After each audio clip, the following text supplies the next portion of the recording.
அந்த பேசுறது தான் சொன்னாரு கருணாநிதி தீய சக்தி, தீய கட்சி, நாங்க தூய்மையான கட்சினார். என்ன தூய்மையான கட்சி? நீ எப்படி தூய்மையான கட்சி ஆக முடியும்? நீ எப்ப தூய்மையான கட்சின்னு சொன்னா நீ உன்ன ஆட்சிக்கு வரல, உன்னுடைய நடவடிக்கை என்னன்னு தெரியாது. நீ ஆட்சிக்கு வந்த பின்னாடி நீ எப்படிப்பட்ட திட்டங்கள் கொண்டு வரன்னு தெரியாது.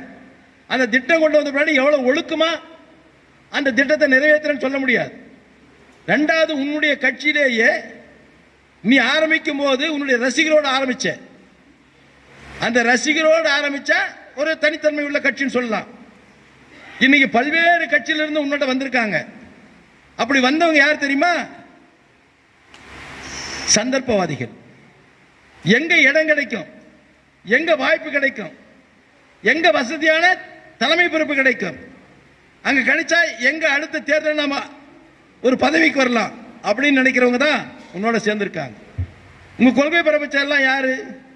லாட்டரி டிக்கெட் விற்கிறவன், இந்தியா முழுசும் லாட்டரி டிக்கெட் விற்கிறவன். அவர் ஏற்கனவே ஒரு கட்சிக்கு போனார், திமுக வந்தார், அங்கிருந்து வெளியேறி விடுதலை சிறுத்தை கட்சிக்கு வந்தார்.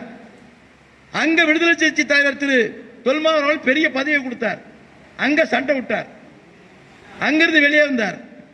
வெளியே வந்து இன்னும் பல கட்சிகள்லாம் போறதுக்கு பார்த்தார், நம்ம கட்சிக்கே வர்றது கூட பார்த்தார். நம்ம கட்சியில எல்லாம் வந்தவரை உயர்ந்த இடத்துக்கெல்லாம் வந்துட முடியாது.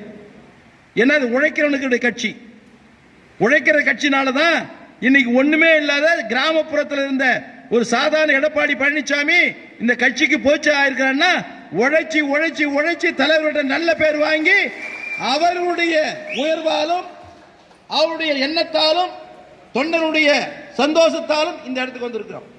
இங்க யாரெல்லாம் இருக்குன்னா யாருமே திடீர்னு வந்த ஆளுங்க கிடையாது, உழைச்சி வந்தாலும்.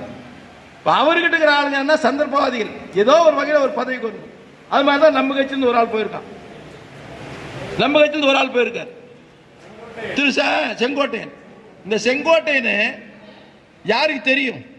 50 ஆண்டு காலம் 53 ஆண்டு காலம் இந்த கட்சியில் இருக்கிற எல்லா பதவியும் சுகத்தை அனுப்பிச்சிருக்க, எல்லா பதவியும் சுகத்தை அனுப்பிச்சிருக்கிற, எத்தனை முறை அமைச்சரான. அந்த அமைச்சராகிறதுக்கு யார் காரணம்? இந்த கட்சி காரணம். அந்த பதவி கிடைக்கிறதுக்கு யார் காரணம்? இந்த கட்சி காரணம். இன்னைக்கு பொருளாதாரத்தில் மிகப்பெரிய உயர்ந்த இடத்துல இருக்கிற பல கல்லூரிகளை வச்சிருக்கிற, பல நூற்றுக்கணக்கான ஏக்கர் நிலங்களை வச்சிருக்கிற, அதுக்கு யார் காரணம்? இந்த கட்சி காரணம். இவ்வளவு வசதி வாய்ப்புகளும் இவ்வளவு பதவி சுகங்களும் அனுபவித்த நீ இந்த கட்சியில பல்வேறு வகையான இடையூறுகளை செய்த, இடையூறுகளை செய்தனால பொதுச் செயலர் கூப்பிட்டு அவருக்கு அறிவுரை சொன்னார், கேட்கல. பொது இடத்துல போய் கட்சியினுடைய தலைமையை வந்து கெடு வச்சா யார் வைப்பா? ஒரு கட்சி தலைமைக்கு வந்து நீ கெடு வைக்கலாமா? அந்த கட்சி ஒரு கட்டுக்கோப்பா இருக்குமா? அந்த கட்சி தானா எங்க உடைஞ்சிடல, வேற வழி இல்லை. கட்சியில இருந்து எடுத்தோம் 55 ஆண்டு காலம் 50 ஆண்டு காலம் அனுபவிச்சு நீ அங்க போயிட்டு புரட்சி தலைவர் எம்ஜிஆருக்கு அடுத்து புரட்சி தளபதி விஜய் சொல்ற வெக்கமா இல்ல? இப்படிப்பட்ட கலவையான மக்கள் தான் அந்த கட்சியில் இருக்கிறாங்க. அதனால அவருக்கு ஒரு கருத்தை சொல்றேன், அது தூய்மை கட்சி இல்ல, கலப்பட கட்சி. எப்படி கலப்பட கட்சினா செங்கோட்டம் போயிருக்கிறார், இன்னொரு கட்சியிலிருந்து போயிருக்கிறார். இந்த கட்சியில் கொள்கை எதுன்னு கொள்கை இல்லாம உங்ககிட்ட வந்திருக்கார். ஆதவர்ஜினா பல கட்சியிலிருந்து வந்தவர், அங்க போயிருக்கார். இன்னொரு பிஜேபி இருந்து வந்தாரு, நம்ம கிட்ட வந்தாரு, அப்புறம் இங்க வந்திருக்காரு, அவர் உங்ககிட்ட வந்திருக்காரு.